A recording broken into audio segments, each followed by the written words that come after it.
G'day everyone, welcome to this look at the Tharja figure by Fire Emblem. This is a 1/7 scale figure released by Good Smile Company back in 2014.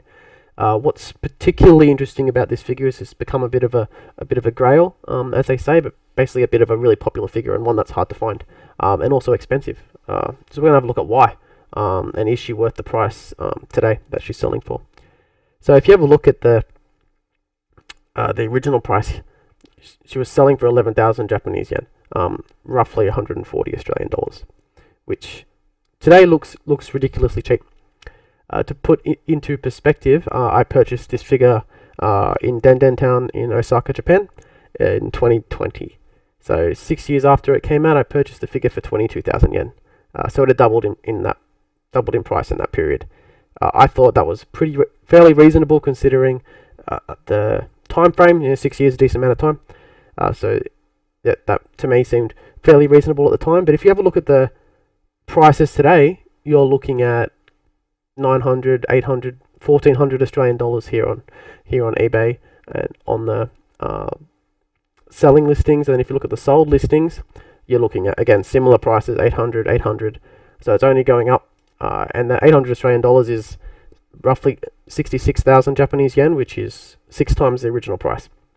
And it looks like it could be creeping up even further. So, 6 times the original price, you think that's crazy town. But once you sort of dig into things, it does sort of start to make sense. And I can understand why you'd pay that much. I think it's probably justified, but we'll dig into it a bit further. Tharja from Fire Emblem as a character is fairly popular. She's not a main character in the series by any means. I can show you the box art. If you have a look, I've circled up the top where she is in the box art. You can see she's in the background. She's not a major character. Like, though Fire Emblem as a series does have an emphasis on characterization, so it does encourage you to develop relationships between characters and has a lot of conversations and things you can go through to dive deeper into characters. It's not a reason for it to be this expensive. Not at all. She is also a heavily fan service based character, which you can see by the pose. Right? You can see by the pose that she's fairly fan service heavy. But again, that's not really a reason for it to be that expensive. The rarity is another one. Like, there aren't many Fire Emblem Awakening figures at all. There's 2. But again, it's not a reason for it to be that expensive. The time, 2014 to 2020, you'd think, oh, maybe is that enough? So 2022 now, is that enough time for it to go up by 6 times? To me, it's not. As I said, in 2020, it was only double the price. Now it's 6 times. But the real reason is the resurgence of Fire Emblem, I believe. And you could sort of see that in a few examples, and I'll show you to sort of understand why it's so expensive now. If you have a look at Fire Emblem Awakening and when it came out, when this game came out in the 3DS, it was going to be the last game for Fire Emblem. If it didn't do well, that was it. They were going to can the series. There's a quote here from the sales manager of Nintendo that this would be the last Fire Emblem game. They said if the sales stayed below 250,000 copies, they'd stop working on Fire Emblem, and that would be it. There'd be no more. But if you have a look at the sales, so this is a table with the years and how many sales, you can see all the previous games under 1 million copies.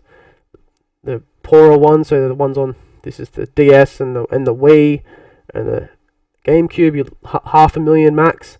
But Fire Emblem Awakening got to 2.3. So it's at least 4 times the sales of the previous games, which was enough to kick it off, enough to give it another lease on life. And we ended up with Fire Emblem 3 Houses on the Switch, which sold 3 million copies. So the game, it sort of revitalized the game, brought a whole heap of new fans into it, and because of that, we got a few more games. And then off the back of that, we got Fire Emblem Heroes, which just generated almost $1 billion in revenue over the last 5 years. That's bigger than the Animal Crossing app, and it's bigger than Mario Kart Tour as well. So it's the biggest earner, I guess, in Nintendo's mobile space. It's $1 billion, which is a crazy amount of money. And because of that, now if you have a look at Amiami here, there's 4 new Fire Emblem figures announced in the last 12 months, which compared to previously, this is of all time, all the figures here from Fire Emblem. There's not that many, not at all. So you can this sort of gives you a bit of perspective as to why this figure has gone, the price of this figure has gotten so inflated. It's now 6 times the price. Looks like it could grow even more.